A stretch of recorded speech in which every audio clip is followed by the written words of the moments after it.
ঢাকার কেরানীগঞ্জে শুক্রবার দুপুরে হাসনাবাদ এলাকার উম্মালকুরা ইন্টারন্যাশনাল মাদ্রাসা নামে পরিচিত একতলা ভবনে হঠাৎ বিকট শব্দে বিস্ফোরণ ঘটে। এতে নারী ও শিশুসহ 4 জন আহত হন।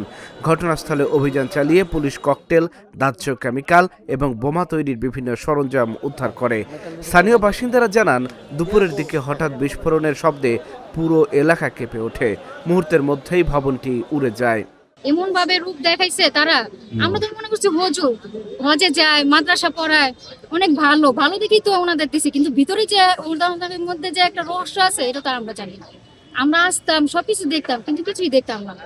অনেকই ভালো আছে, কিন্তু ভিতরে যে এই সাইডটা কোনো সিলিন্ডার বাস্ট হয়নি, কোনো কারেন্ট লাগেনি, ভিতরে হয়েছেটা কি একমাত্র ওনারাই জানেন। কিছু তো একটা 2 নাম্বার আছে।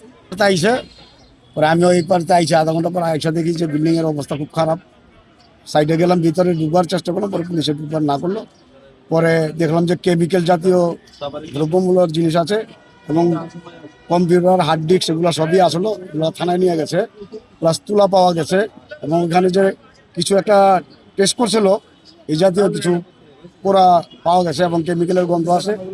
এখন আমরা হিসাব করি কিন্তু মাদ্রাসার আড়ালে গিয়ে এরা কোনো জঙ্গি তৎপরতা চালাইছে কিনা আল্লাহ পাক জানে।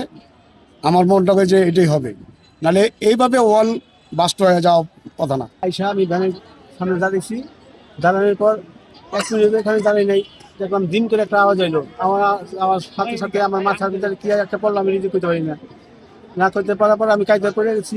করে যাওয়ার পরে আমি উঠছি, ওঠার পরে দেখি আমি দম ছাড়তে পারি না। এক দিয়ে আমার নাক চিপা ধরছি, নাক চিপা ধরার পর 1 মিনিট পর আমার দম ক্লিয়ার হয়েছে। তারপর আমি মাথায় হাত দিয়ে আমার রক্ত পড়তেছে শরীর দিয়া। পরে আমার এক লোকে ধরা আর্জেন্ট হাসপাতালে নিয়ে যায়। আর্জেন্ট হাসপাতালে নেওয়ার পরে আমার ট্রিটমেন্ট করা, পরে আমি বাসায় চলে যাই। বাড়ির মালিক বলছেন, ভবনের এক পাশে 3টি কক্ষে মাদ্রাসার কার্যক্রম পরিচালিত হতো। অপর পাশের একটি কক্ষে পরিচালক শেখ আল আমিন পরিবার সহ প্রায় 3 বছর ধরে বসবাস করছিলেন। মাদ্রাসার আড়ালে অবৈধ কার্যক্রমের বিষয়ে তিনি কিছুই জানতেন না। আসতাম, আইসা দেখতাম যে বাচ্চাকে পড়ালেখা শিখাইতো, এটা ওটা করতো। আমি তো কোনো দুর্ঘটনা কোনো জানি না, কোনো ভালো মনে করে আমি দিছি, ভালোই দেখছি। তারপরে আইসা আজকে দেখি যে আমার বাড়ি ঘরে এরকম পুরা একেবারে ভাঙা চুরে। 3 বছর আমার বাড়ি, আমি নতুন বাড়ি করছি 3 বছরে, 3 বছর ধরে এরা মিলাদ করেছে, মিলাদের পরে হ্যাঁ ঢুকছে।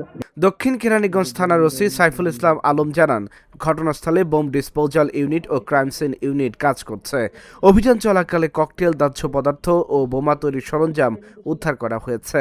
তদন্ত শেষে বিস্তারিত তথ্য জানানো হবে। তবে এই ঘটনায় এখন পর্যন্ত কাউকে আটক করা হয়নি। সম্পূর্ণ হয়নি। আপনারা জানেন সকাল 10টায় এই বিস্ফোরণের পর থেকে আমি এখানে অবস্থান করতেছি। আমাদের ডিআইজি মহোদয়, আমাদের আইজিপি মহোদয়, স্বরাষ্ট্র উপদেষ্টা মহোদয় এই বিষয়টা অবগত আছে। ঠিক আছে, আমাদের বোম ডিসপোজাল টিম আছে, সিআইডি টিম আছে, কাজ করছে। তারা ওই যে কিছু দাহ্য পদার্থ উদ্ধার করেছে।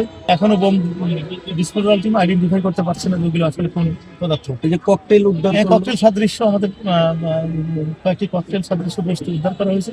ঠিক আছে, এগুলো মানে সাবধানতার সহিত নিষ্ক্রিয় করা হবে। এখন যেহেতু রাত হয়ে গেছে, তাদের কার্যক্রম আপাতত এগুলো নিষ্ক্রিয় থেকে ইয়ে রাখছে, পাহারা দেওয়া হবে। এবং আরও উদ্ধার শেষে আমাদের ঊর্ধ্বতন স্যাররা মানে স্যারদের কাছে যখন রিপোর্ট করবে, বোম ডিসপোজাল টিম স্যারদের কাছে রিপোর্ট করলে স্যাররা আপনাদেরকে বিস্তারিত জানাবেন যে কি কি। প্রাথমিকভাবে আশঙ্কা করা হচ্ছে, আসন্ন নির্বাচন বানচাল সহ রাজনৈতিক অঙ্গনে আতঙ্ক সৃষ্টি করতেই এসব বিস্ফোরক প্রস্তুত করা হচ্ছিল।